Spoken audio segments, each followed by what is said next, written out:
Untuk video kedua untuk market update di bulan April 2021 ini membahas salah satu kutipan daripada rencana BPJS Tenaga Kerja atau dikenal dengan BPJS Jam Sostek yang dikatakan akan mengurangi bobot saham dan bobot reksadananya.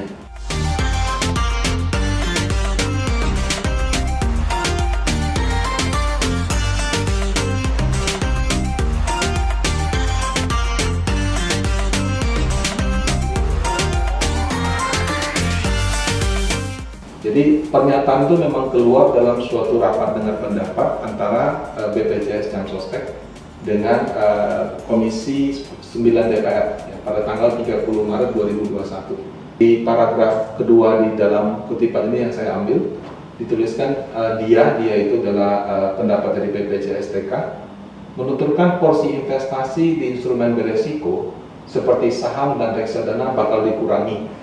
Dan sebaliknya, investasi di instrumen pendapatan tetap seperti obligasi bakal ditambah. Setelah itu BPJS TK juga berencana mengalokasikan investasi saham mereka ke Indonesia Investment Authority atau INA atau kita kenalnya SWF, ya, lembaga pengelola investasi milik pemerintah Indonesia.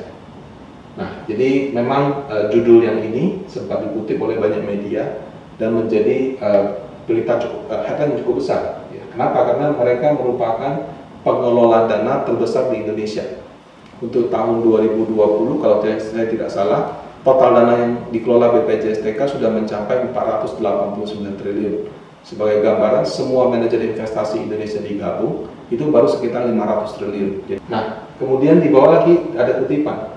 Namun Anggoro menggarisbawahi bahwa bukan berarti pihaknya bakal melakukan aksi panic selling saham-saham mereka yang telah miliki. Menurutnya pengurangan tidak mesti serta-merta dengan menjual saham dalam waktu dekat. Nah, kemudian di bawah lagi dikatakan bukan berarti semua dijual. Dana BPJS Ketenagakerjaan itu terus bertambah. Cara realokasi bisa dilakukan dengan tidak menambah anggaran untuk membeli saham, sedangkan porsi untuk obligasi ditambah. Jadi ini juga akan jadi realokasi, bukan berarti sudah pasti saham yang ada dijual. Kalau kita pelajari lebih lanjut, sebetulnya maksudnya mengurangi bobot itu tidak serta-merta mengurangi saham atau menjual saham atau menjual obligasi. Nah, kalau untuk lebih detailnya kita lihat ke halaman berikut. Nah, jadi ini saya ambil dari laporan tahunan BPJS TK yang diterbitkan tahun 2020. Kalau 2021 pada saat video ini saya rekam memang belum keluar. Jadi BPJS TK itu seperti dana pensiun Bapak Ibu. Plus asuransi. Ya. Jadi kalau misalnya kayak Bapak Ibu yang kerja, kemudian dapat gaji, biasanya dalam gajinya ada potongan-potongan. Ada potongan BPJS TK, potongan BPJS Kesehatan, kemudian juga ada potongan pajak. Nah, untuk potongan ke BPJS TK biasanya ada 4 komponen. Ada namanya jaminan hari tua. Jaminan hari tua itu kita dipotong kalau nggak salah karyawan 2%, perusahaan 3%.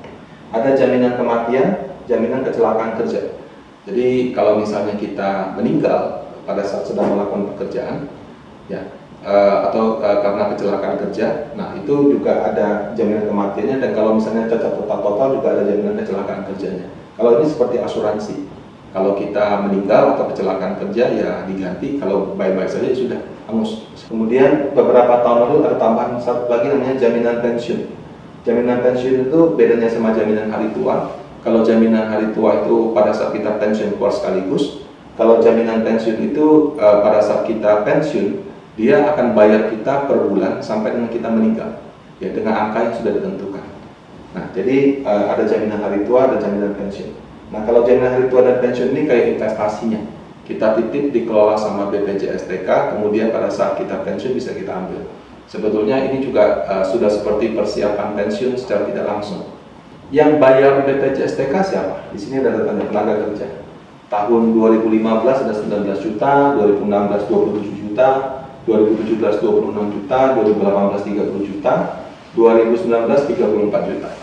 Berapa Pak dari 34 juta ini iurannya masuk? Berdasarkan data, iuran dana kepesertaannya adalah 73 triliun. Itu meningkat dari tahun ke tahun. 73 triliun yang kita bayarkan plus yang sebelum-sebelumnya inilah menjadi dana investasi bagi BPJS Tenaga Kerja. Ya, tapi kalau berdasarkan data yang ada, setiap tahun itu terjadi surplus. Dana investasinya dalam 2015 206, 2019 itu 431. Jadi dalam 5 tahun itu meningkat 2 kali lipat. Yang masuk ini kemudian dikurangi sama orang yang pensiun, PHK, itu masih surplus. Nah, yang dimaksud dengan tidak menambah alokasi di saham adalah dari 431 ini berdasarkan data terbaru 23% dimasukkan ke saham dan reksadana. Nah, jadi kalau tadinya misalnya dia ada surplus 10 triliun, dia mungkin masukin 2 triliun ke saham dan reksadana, mungkin untuk rencana yang baru tidak sampai 2 triliun. Jadi yang dimaksud dengan mengurangi bobot bukan berarti menjual, tapi lebih kepada kalau nanti ada dana baru tidak ditambah. Nah, bagaimana Pak efeknya terhadap market? Kalau kita berbicara dia tidak jual sih rasanya tidak apa-apa. Tapi kalau misalnya dia tambah ke obligasi, berarti itu akan menjadi sentimen bagus untuk harga obligasi pemerintah. Nah, kalau dari sisi sentimen menurut kami memang agak berdampak. Karena dari sekian banyak investor Indonesia yang mampu head to head atau bersaing dengan investor asing, ya mungkin salah satunya BPJS Tenagakerja. Jadi mereka memiliki jumlah dana yang sangat besar. Secara sentimen itu memang agak negatif.